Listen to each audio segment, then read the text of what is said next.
Gagawa tayo ng kamoteng kahoy na minatamis. Lagyan na konting asukal lang para Kamuting kahoy. hindi Ito tayo sa atin ay dalanghol. tumaas ang sugar. Masarap na umagahan. Ang ganda ng kulay ng kanilang kamuting kahoy.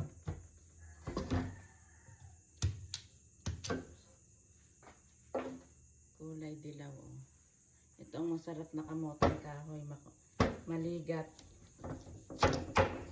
Maligat yan.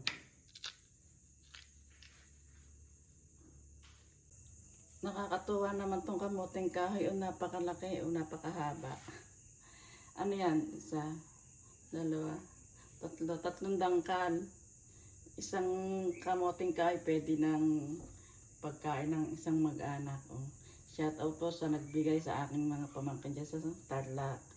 Kay Siling, kay Jo, at saka dyan sa kay Minda. Shout out sa inyo. Kumusta kayo dyan? Saka doon po sa amin natinan ng kasal. Markila ng aming van. Shout out po sa inyo. Thank you po. Ayun, laki. Nakakatuwa. Ang pagkakaiba ng kamuting kahoy sa atin dito, ito ay madaling balatan. Angat sa laman. Hindi tulad dito sa atin, dikit sa laman ang balat. Ito niya ang balat niyang, ano niyan, oh, kulay gold, tapos ang bilis niyang mabalatan. Oh. Makapal ang ano niya, balat, pero madaling ano. Oh. Ang dali niyang balatan.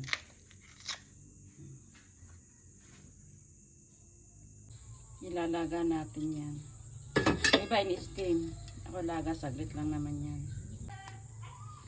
Gagawa tayo ng ano, kamoteng kahoy. Lalagyan natin ng kaunting asukal. Umagahan. Pwede umagahan, pwede merienda. Mga isang araw, gagawa naman ako ng nilupa. Yan ang ating minatamis na kamoteng kahoy. Inilagay ko dyan ibak. Hindi nyug.